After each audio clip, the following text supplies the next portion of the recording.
Hello friends, आज हमारा topic है फ्रैक्शन। फिफ्थ स्टैंडर्ड का चैप्टर है।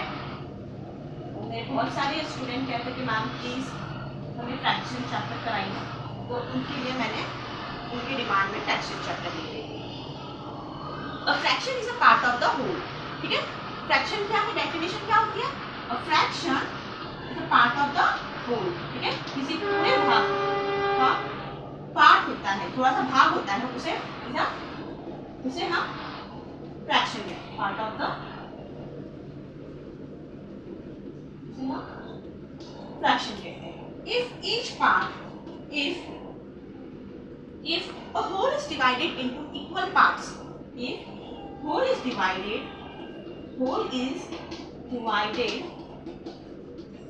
into equal parts,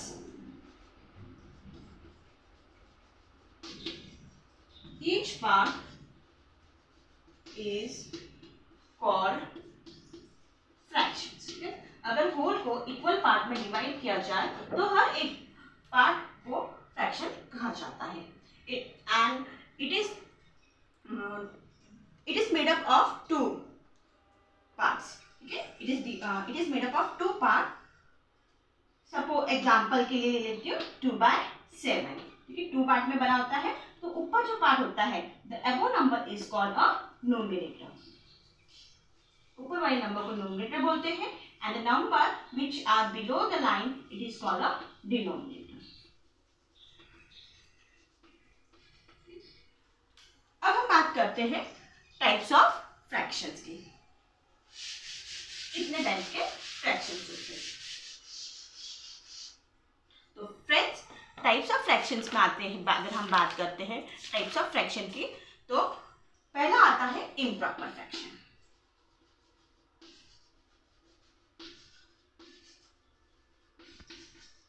ऐसे फ्रैक्शंस जिनके डिनोमिनेटर छोटे होते हैं। ठीक है, जिनके like 3 and 4. In this, denominator is small and the numerator is a bigger. So this type of fraction is called a improper fraction. Again, one more example here I am taking 5 and 8. Okay, 8/5. तो in this you see, तो क्या हुआ इसमें? हमारे जो denominator है that is a smaller and numerator are bigger. तो such type of fraction come under the improper fraction. फिर आता है proper fraction. Proper fraction. In a proper fraction in which a denominator is larger.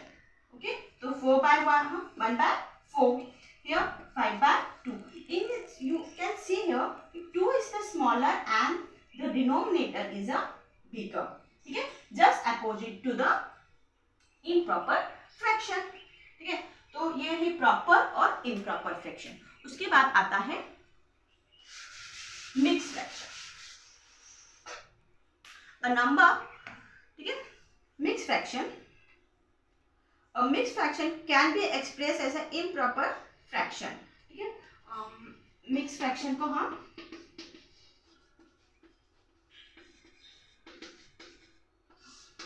Improper fraction और proper fraction में convert कर सकते हैं। तो कोई भी नंबर अगर मैं ले लेती हूँ जो सी, तो this type of number are called a mixed fraction. A improper fraction to express as a mixed fraction or a mixed fraction by the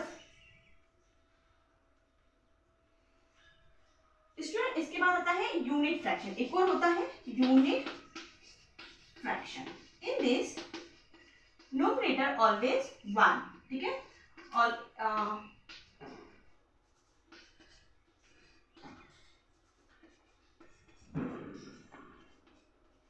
so here you can see in all the fraction 1 is a numerator.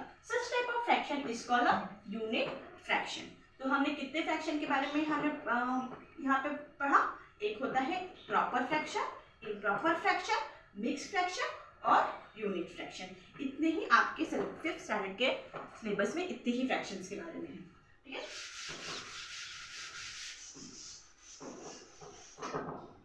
चलो तो student अब हम कुछ exercise करते हैं।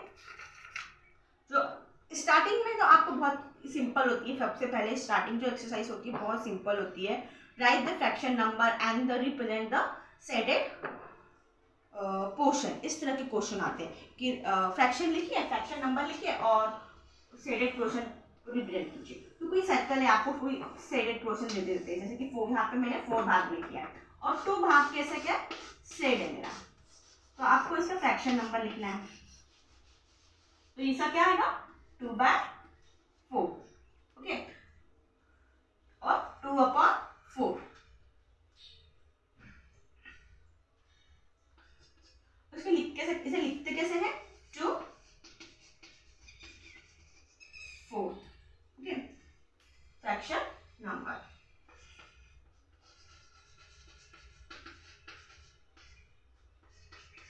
एक और example ले लेते हैं हम यहाँ पे।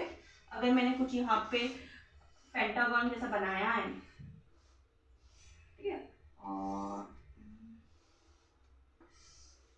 1 2 3 4 5 6 2 3 4 6 है, okay, 6 parts are and 2 parts are pentagon हो गया, हेक्सागन हो गया ये, और ये इसके मैंने 4 पार्ट को मैंने सेट कर लिया।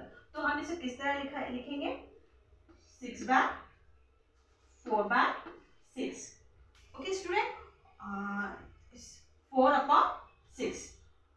फ्रैक्शन नंबर्स में कैसे लिखते हैं इसको, नंबर्स में 4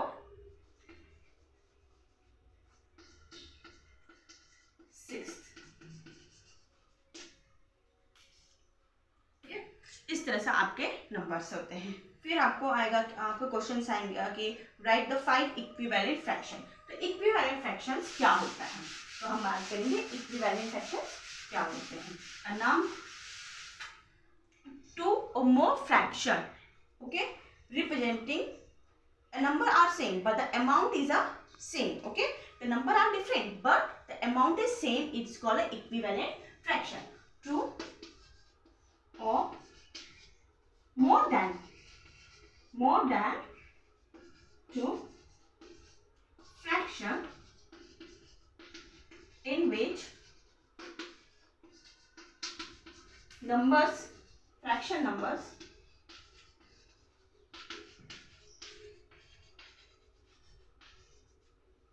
are different but amount is same. Example के लिए मैं यहाँ ले लेती हूँ 1/2, ठीक है। अभी यहाँ पे मैं 2/4 कर ले रही हूँ, 4/8 ले रही हूँ, यहाँ पे 8/16 ले रही हूँ, 3/6 ले रही हूँ। तो आप देखोगे इसे कट करके 2 1 2 एंड तो ये भी कितना बन गया 1/2 बन गया, इसके ही सेम अमाउंट में बन गया। ये भी कट होता है, सेम टेबल में आता है। फिर ये भी कट होता है। तो सारे ही नंबर चाहे अलग हो पर अमाउंट उनकी सेम आती है, तो ऐसे वाले फ्रैक्शंस को हम इक्विवेलेंट फ्रैक्शन कहते हैं।